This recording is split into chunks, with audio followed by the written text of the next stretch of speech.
Ryan, welcome to the show. Yeah, thanks for having me. I appreciate it. Absolutely. What's going on? Well, my wife and I were both 45 years old, and we will be completely out of debt in about 3 years, mortgage and house and everything. Awesome. So That's great. we're excited about that. My wife will be taking over her parents' catering business probably in the next 3 or 4 years, and just kind of having a hard time figuring out kind of the finances, how we're going to do that type of thing. So just kind of wanted to get your guys' input.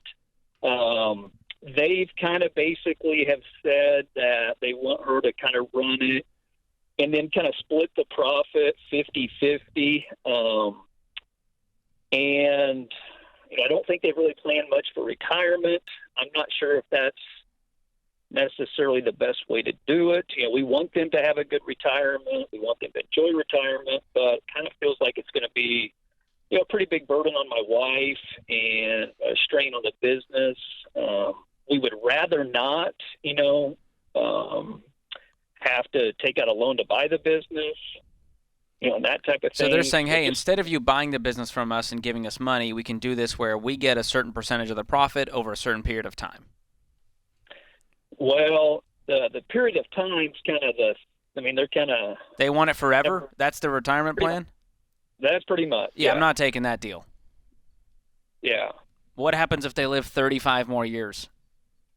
That's what I asked too. We need this on paper. We could be retirement, and we could want to retire at 65 and still have to work to fund their retirement. Yeah. You've said seems like several times. Have y'all actually sat down with them and had a very clear conversation about the numbers where you've actually seen the numbers and had clear expectations laid out? No, we've tried. We did this about a year ago. They're very secretive about how much they make, how much the business makes. That's always good, taking over the business from people who won't tell you anything. Yeah, and so it's just, we love them, but it's just kind of frustrating because we never know. I mean, they're both 75. We want them to enjoy retirement. We don't expect to get the business for free or anything like that. We, willing to work with them, but that's why I think settling on a number. It's like, what does the business bring in? What's the top line revenue? You have no idea. No idea. I know my wife has no idea. If this wasn't her parents' business and someone said, hey, you want to take over this business? I won't tell you how much it makes. I won't tell you anything about what our net profit is, but do you want to give us 50% of the profits forever? You would tell them to kick rocks and pound sand, wouldn't you? Exactly, yeah. And so we're not going to move forward with this until they're going to be honest, and we're going to see these numbers on paper, not just hearsay. Well, and even then, you may not want to move forward with it. But your wife wants to take over the catering business? Well, yeah, I mean, she's worked for him for 20 years. It's hard work. That's different than does she want to, just because it's comfortable and it's what she knows. Yeah, she wants to, but she kind of wants to know how much she's going to be making, and that kind of thing too. Is she working there full time right now? Yeah. Well, what does she make right now as a full-time employee? She makes $50,000. So ideally, she's making a lot more than that if she is an owner of the business. Now, that's before the split profits. Yeah, and that's the only thing. We don't know. I mean, we don't know if it's going to be... They may be pulling in 60. 50,000. And now we got to split that, and it's 30. Yeah. Okay. Well, I would tread lightly, carefully, with legal documentation, not because we don't trust them, but because we don't want relationships to get severed in this process. Right. Okay. So I would parse this out. You taking over this business is not their retirement plan. Their lack of planning does not constitute your emergency in this scenario. Okay. And so if the plan is, hey, unless this goes perfectly and this business runs perfectly, we can't put food on the table, that's a dangerous situation. Mm-hmm.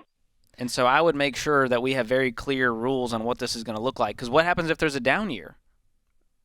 Right. Yeah. I mean, there's so much fluctuation with catering in general, and a year like COVID was really hard. Yeah. And the thing when her mom does a lot of the baking and decorating, and so when she retires, she's going to have to hire somebody to kind of fill that role. I don't know. I think it's just going to be kind of a strain on the business to support. Yeah, I you may have agree. to hire outside people, which will be another expense, which will reduce profits. It Yeah. sounds like it's very messy and sticky, especially with the emotional aspect. I'm sure that the fact that the parents don't have a lot of retirement and savings is nerve wracking. So then your wife may feel a little bit of an obligation to continue forward with this business to help her parents. But I would also challenge you to consider the option of selling the business to someone else. Like potentially, if your wife doesn't want to keep this specific business, maybe she wants to start her own catering company from the ground up. The parents can still sell the business to someone else, and then they have that clear boundary, that hard break where they no longer have their foot in the business. They no longer have control of the finances, and then they could possibly have Right. a little nest egg to move forward with in their retirement. And Well, again, we you told want that them, in writing we for told them sure. we would buy it from them, and they're like, well, we're afraid we're going to run out of money for retirement. So, I know it sounds harsh, but that's not your problem.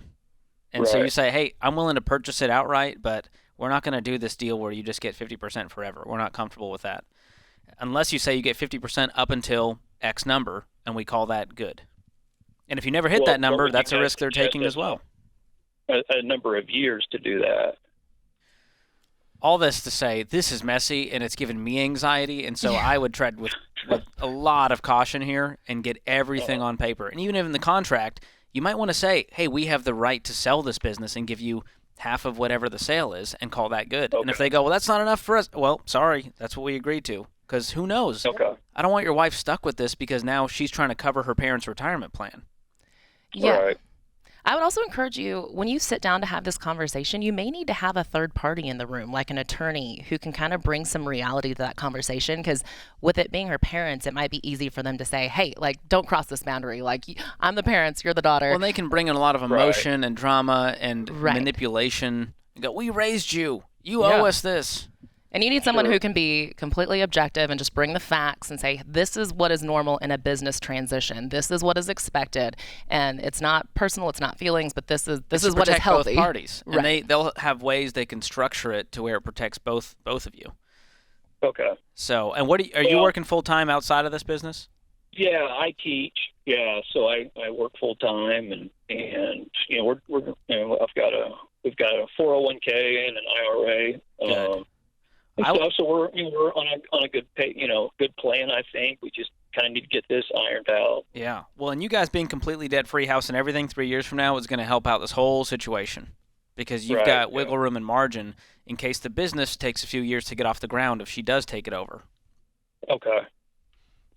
All right. Well, I appreciate so much your guys' wisdom and Yeah. feedback. So, Absolutely. Yeah. Appreciate the call, man. And I'm going to send you a copy of Dave's book, Entree Leadership. And this is his playbook for how he started this business on a card table in his living room and has grown it to this amazing empire. And I think it's going to help you guys get some parameters and boundaries and help you understand the right way to run a business, because I don't know how this business has been running. We don't know anything about this business, but this will lay out exactly how to do hiring and firing and structure pay and a lot of the leadership principles as well, because she hasn't been in that leadership role. She's been an employee. And so it's a very different side of the coin there.